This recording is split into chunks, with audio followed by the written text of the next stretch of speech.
Hey, I'm going to be quiet, but there is an amazing, in a minute I will be. I got to talk real quick. I know you guys are like, thank you, but no, I'm not done yet.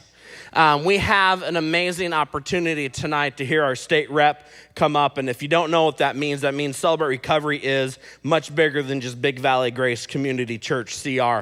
It's all over the world, and we have different reps that are out there that are leading the different Celebrate Recoveries, and we have an opportunity to hear the testimony of our state rep. Will you guys welcome John B.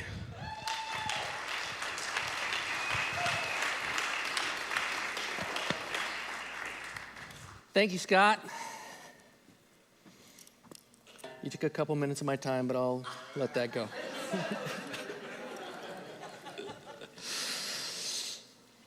Hey, everybody. I'm in recovery from addictions to drugs, alcohol, and lust.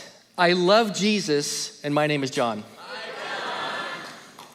2 Corinthians 1:4 says, He comforts us in all of our troubles so that we can comfort others. When they are troubled, we will be able to give them the same comfort that God has given us. Would you please pray with me?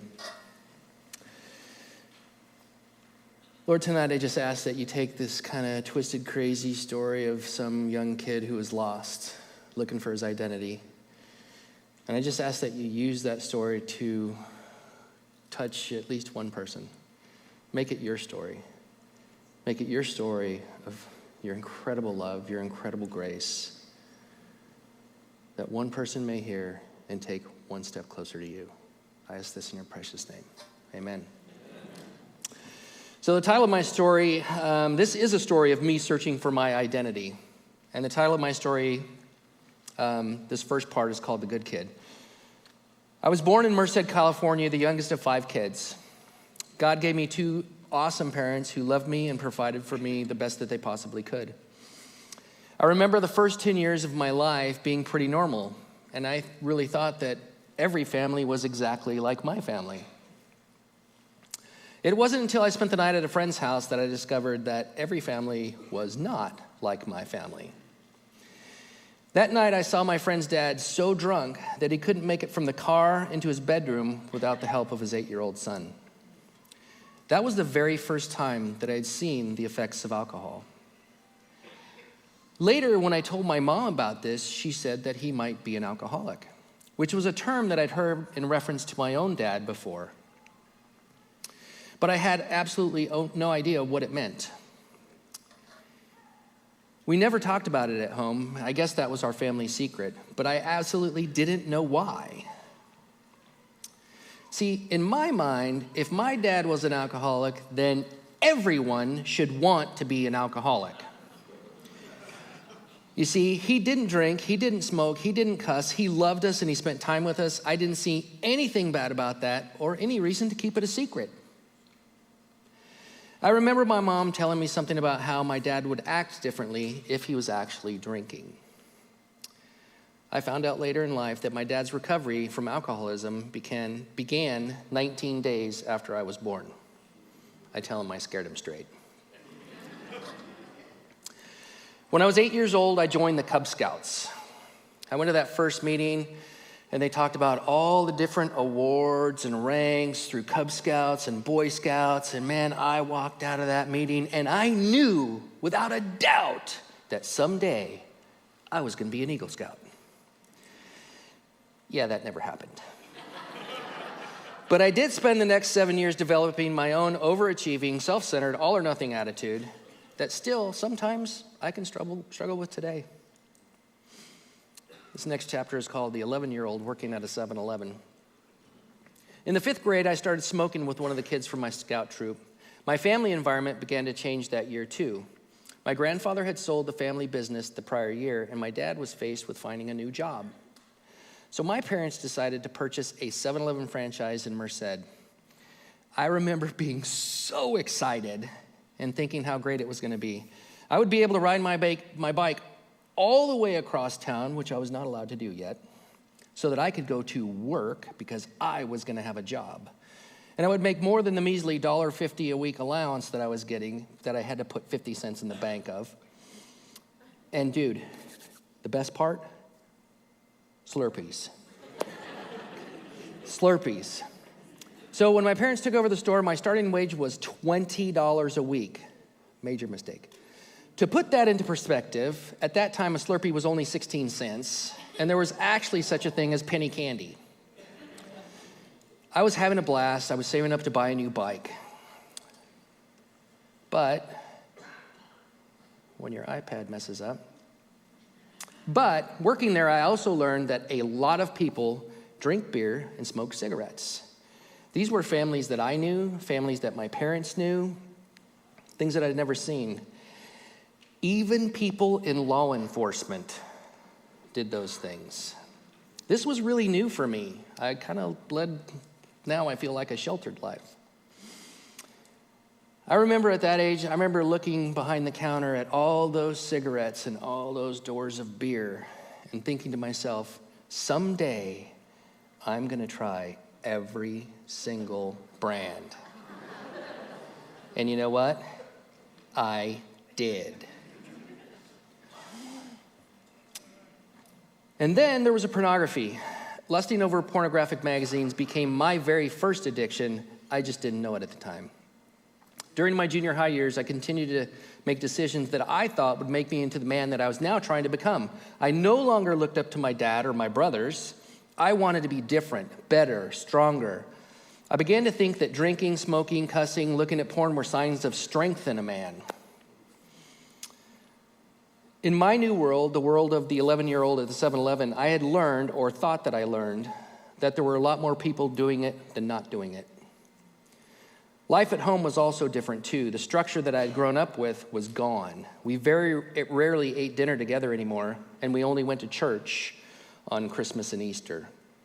My scouting experience during these years was both bad and good. I had one scoutmaster that taught me it was okay to smoke as long as I didn't start the forest on fire, and it was okay to look at porn as long as I didn't get caught. But it was also in scouting that I first came into contact with a person that truly seemed to be serving God. I met him while working at a Boy Scout summer camp. He would use Bible verses sometimes while trying to explain or teach something, and the way that he prayed was really different too. It was like he was actually talking to God. The only praying that I had done was at a meal or at bedtime, and I hadn't done that for a very long time. I thought it was weird, but something about it was intriguing. Looking back now, I can see that it was God's light shining through him to me. My darkest experience in scouting happened in the 7th grade. We held our weekly meetings at the Scout Hut in Applegate Park at night. I left early, walking from home so that I could smoke a cigarette on the way to the park. And since I left early, there was no one there at the building, and it was locked. My parents had always told me never, ever use the public restrooms in the park. Don't do it. It's not safe. But I had to go. There was no one around, and I went in. While standing at the urinal, an old man walked in and started washing his hands. And before I could leave, he had his hands in my pants. I kept yelling at him to stop, and he finally did. He left. I never told anyone what happened, including the police officer that was actually parked outside when I left. That decision not to tell just added to the pile of shame that I would someday have to dig up and surrender. By the 8th grade, I was smoking pot and drinking as much as I could. The drinking happened most of the time at work. At any time in the restroom at the store, you could find several pornographic magazines hidden in the paper towel dispenser, 1 or 2 bottles of wine hidden in the toilet tank. And I thought I was so cool because I could leave the register, go into the bathroom, drink a whole bottle of wine, gargle with mouthwash, and be back in 4 minutes. And I did it just like it was a game. The next chapter is called, I Am the Rebel, but I Can Handle It. By the time I started high school, I was smoking pot every day. And when I drank, I often drank until I blacked out. I began stealing from my parents alcohol and cigarettes. I had never stolen anything in my life, and now that I was doing it, I found it pretty easy to bury my guilt by using. By the end of my freshman year, I was using cocaine and other drugs. There is no doubt that cocaine became the love of my life. I began to steal money to get it. Early in my sophomore year, I cut school for the very first time. And after that day, I never went to a full day of school.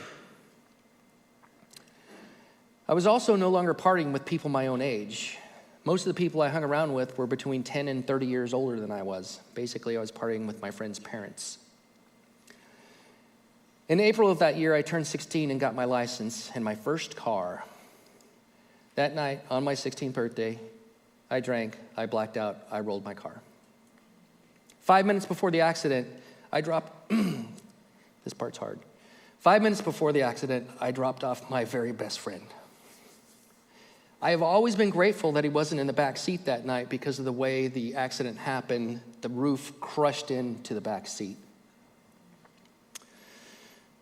But my gratitude exploded last year when he walked through the doors of CR in Turlock.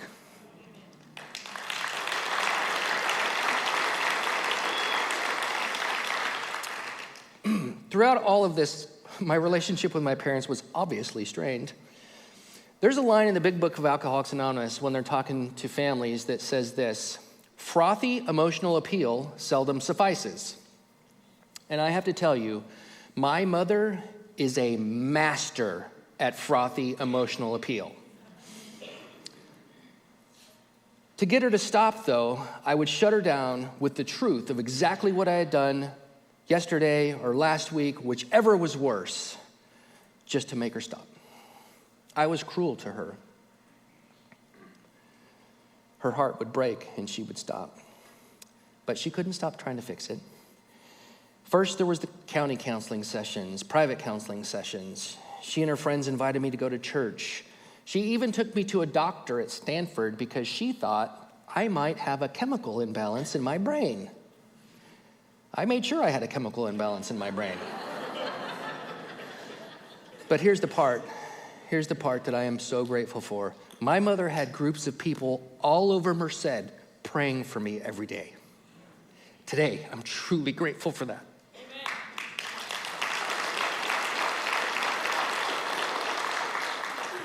My dad, on the other hand, remained pretty quiet. I remember through all of this, we would still go for breakfast almost every single Saturday morning. Sometimes we didn't even speak at the breakfast. But it was during one of those breakfasts that he invited me to my very first AA meeting. He told me that he couldn't guarantee that it would work for me, but that he could show me what he had done. See, he could share his experience, strength, and hope, and he was the first one that did that for me. Now, my first AA meeting was much like my first Cub Scout meeting. I walked out of there so pumped, I knew that someday I was gonna be like the best AA member ever. But here's the reality. The reality is that over the next 5 years, I would attend several dozen meetings, scratching by my own power to get 30 days. By the end of my sophomore year in high school, they had finally figured out that I was taking a 3-hour lunch every day. I was flunking every class. I had so many days of detention built up that it wasn't even an option to think about serving them, and I was told that I would have to attend Yosemite High my junior year, which was the continuation school. This next part is called I'm Living in the Alley. I don't remember much of the next 5 years. What I do remember is that they were very hard, at least partially because now I knew that there was a way out. There was hope. I had seen it in other people. I had met people in recovery who had been where I was, and many of them much worse. The pain and guilt that I had been stuffing deep down inside myself, how I was hurting myself and those around me, could only be relieved with more using, or so I thought. I took the California High School Proficiency Test at the beginning of my senior year, and I quit school. During one of my brief sober spells, my parents took a trip to Hawaii and left me in charge of the store. They came back to an IOU in the safe for 3 days' worth of deposits. I was so ashamed, it was days before I could even look at them or talk to them.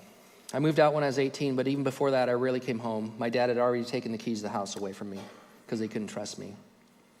Sometimes I had the means to rent an apartment or a room from somebody, but most of the time I was just sofa crashing with whomever I was doing drugs with. There were times when people would have to ask me to leave because I couldn't contribute to the household, either with money for food or with drugs. This was a low point for me because now I felt like my own people were the ones who were rejecting me. There are a few times that I tried to get my act together and I would do a geographic and move in with one of my brothers or sisters. That took me to Fresno, here in Modesto, and up to Sacramento, but it never lasted because no matter where I went, there I was. At one point, I even enrolled in a computer trade school in Fresno, but I only made it about 6 weeks. By the time I hit 1985, I had nothing. I had no self-esteem and no self-worth. I felt unwanted, unloved, and rejected. I felt like, and many times had, taken advantage of every person in my life. I was staying with a guy more than twice my age who sold drugs. And just like every other time, it all started with me being able to contribute. Then I lost my job again. I began selling everything that I owned, and I even sold my dream car. I had nothing left. And in that pitiful and incomprehensible demoralization, when I thought I had nothing else to give, I offered him my body sexually. In August of 1985, I moved in with my brother and his family in Sacramento. He had just opened a new 7-Eleven store, and he offered me a job. Within a few weeks, I moved in with one of the girls who worked there. It was the perfect match for disaster. The rest of that year, I lived mostly in a blackout.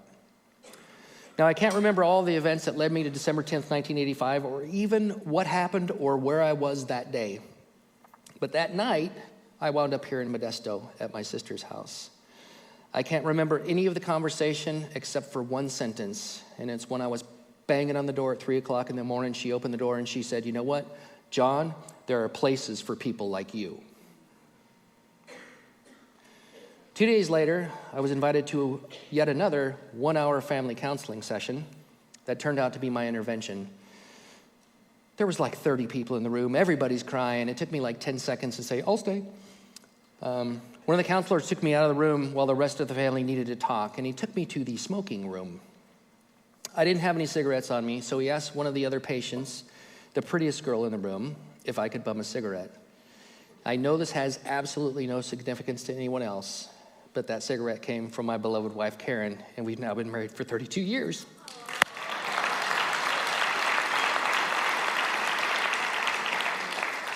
This next part is called "I Got This." I was there for the standard 28 days. When I left, I moved back in with my brother and his family. He gave me my job back and a place to stay.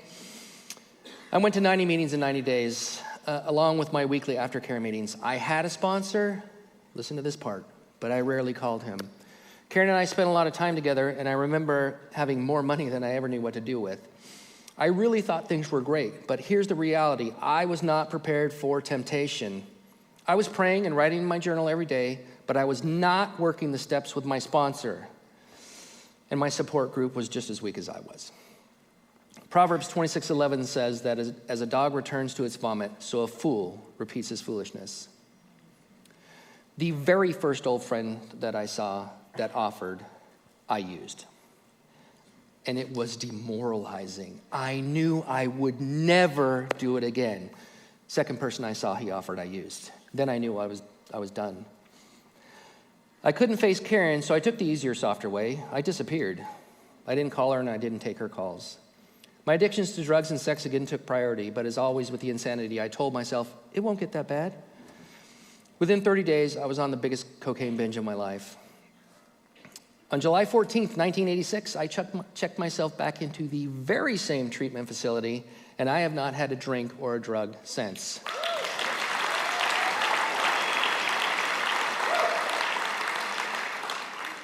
The math says that's 11,915 days.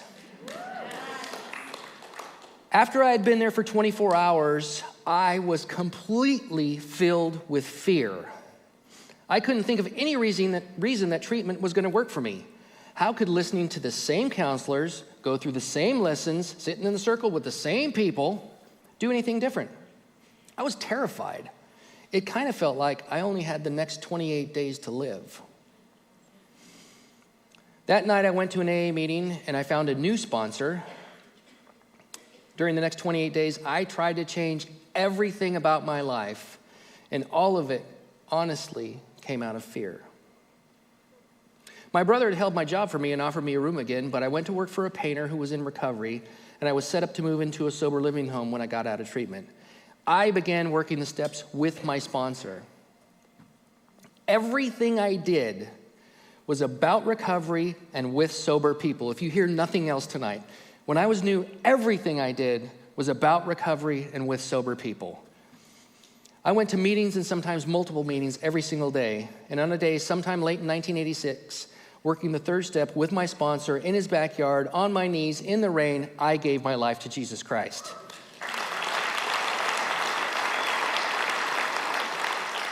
Second Corinthians 5:15 tells us he died for everyone so that those who receive his new life will no longer live for themselves. Instead, they will live for Christ who died and was raised for them. Now, I'd like to tell you from that point on, I began reading the Bible, attending church, but I didn't. I'd also like to tell you that I recognized my sexual sin then, but I didn't. What I did is I prayed to him and I surrendered my will to him every single day. I wrote in my journal, I wrote my prayers to him every day, asking for knowledge of his will for me and the strength to follow that will. I continued to see Karen at meetings, but at that time, she really didn't want to have anything to do with me until one day in December of 1986, she agreed to have Christmas dinner with me. We began dating again. We were still very involved in recovery, both together and separately. Then on Mother's Day, 1987, I was taking my mom to a Giants game with my dad, and I had invited Karen to come too. And that morning, before we left for the ballpark, the pregnancy test came back positive. That was a really long day.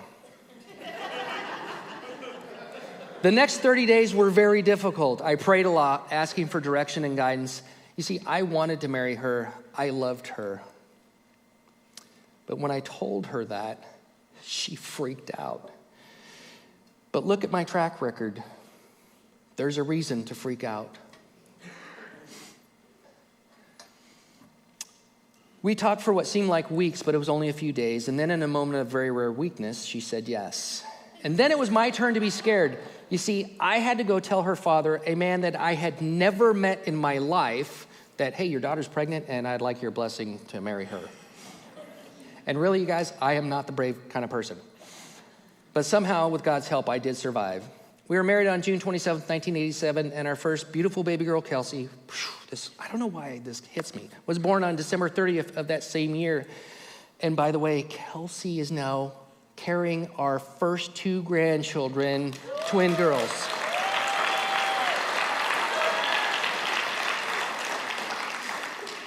To say that the first couple of years were hard is an understatement. If Karen was here, she would say 15 years. But through it all, God continued to bless us, and he does still continue to bless us. This next part is called, I Made It, I Am a Man. Yeah.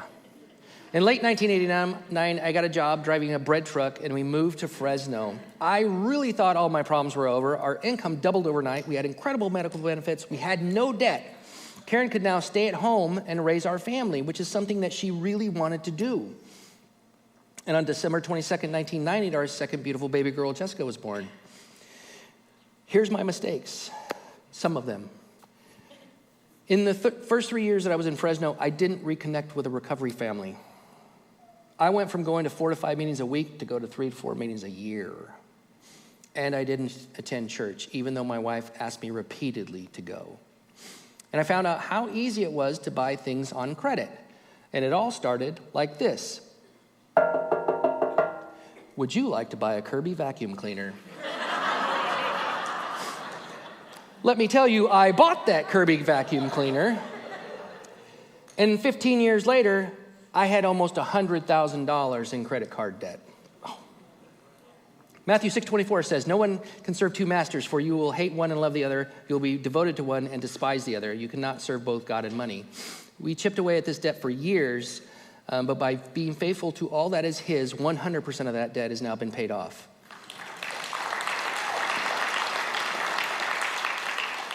In 1993, we followed my job and a promotion to Aptos. We found our church home there and became very involved. We began reading the Bible and going to Bible study. There were other men that helped to disciple me and hold me accountable.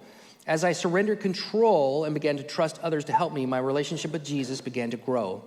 I began to pray again. I was involved in the youth ministry, the men's ministry, and I was even a member of the church council for about 5 years. We hosted a small group in our home for many years. I really felt God's guidance during this part of my life. In 2001, we got our first computer.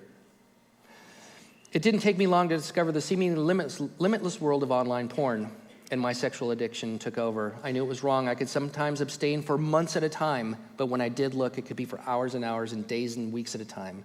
It was kind of like being a binge drinker. I knew it was wrong, but I couldn't stop. What I had done is transferred one addiction to another after 15 years. It wasn't until August of 2010 that I would admit my sexual addiction, and it was during a sermon series on sexual purity. God spoke to my heart with the following 2 verses. The first one is from 1 Thessalonians 4 and 5. Then each of you will control his own body and live in holiness and honor, not in lustful passion like the pagans who do not know God and his ways. The second one is 1 Corinthians 7, 3 and 4. The husband should fulfill his wife's sexual needs, and the wife should fulfill her husband's. The wife gives authority over her body to her husband, and the husband gives authority over his body to his wife. That last part is what sunk me. Today, through God's strength and grace, lust is no longer in control of my life. It was also in 2010 that there were some folks asking, quote, nagging me to help start a Celebrate Recovery at New Life Christian Center in Turlock. And I have to say, I did not want to get involved. Didn't want to do it. God had other plans.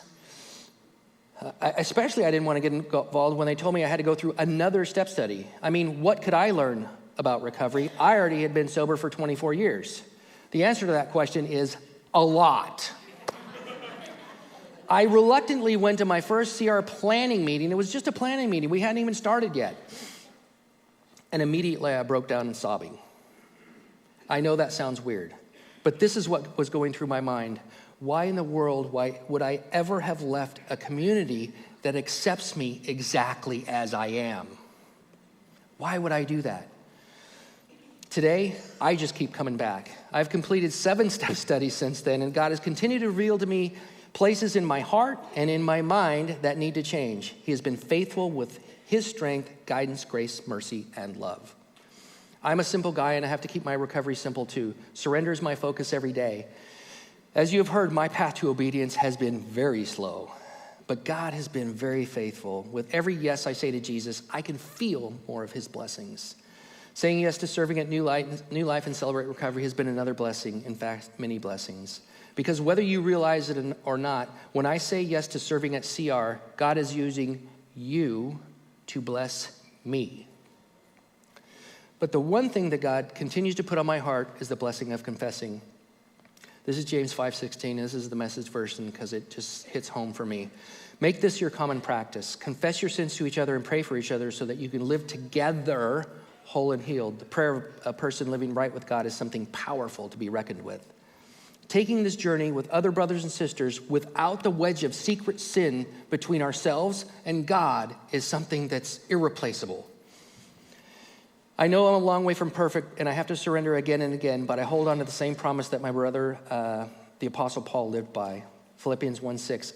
And I am certain that God, who began the good work within you, will continue his work until it is finally finished, the day when Jesus Christ returns. I started this whole story saying it was me searching for my identity. Today I know my identity, and if you're a believer, it's your identity too. And I glean this from Hosanna poetry, I have a new name. In John 15:15, he calls us his friend. 1 Thessalonians 1:4, he calls us chosen. Ephesians 2:10, he calls us his masterpiece. In 1 Corinthians 6:19, says, my body is his temple. Acts 1:8, we are his messenger. Galatians 3:26, we are his children. Romans 5:8, we are greatly loved. So, in closing, finally, Scott, if you are new here tonight, what I want to tell you is something, I want to tell you 2 things, and one of them would have totally turned me off when I was new in recovery, but I'm going to say it anyway. The first one you hear all the time, please, no matter what, keep coming back. I still do for the last 11,915 days. And you know the guy who first shared his experience, strength, and hope with me? He still keeps coming back after 20,011 days. So Jesus, here's the part that would have turned me off. I want to tell you that Jesus loves you exactly where you are. There is absolutely nothing you can do to make him love you anymore, and there's nothing you can do to deserve that love. That's what his mercy, grace, and love are all about. He is calling you to come home. He is calling you to come home, to come to the table, and I want you to know that there's a place there at his table that can never be filled by anyone but you. So if you're not there yet, that place is empty, and he is waiting for you. That's how much he loves you. Thank you for letting me share.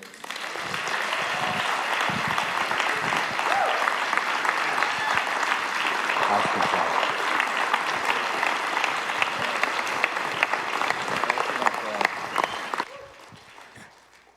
John, thank you for sharing your testimony with us. That's our state rep, and man, that's exciting, man. He's the guy that's leading the charge. He's leading us.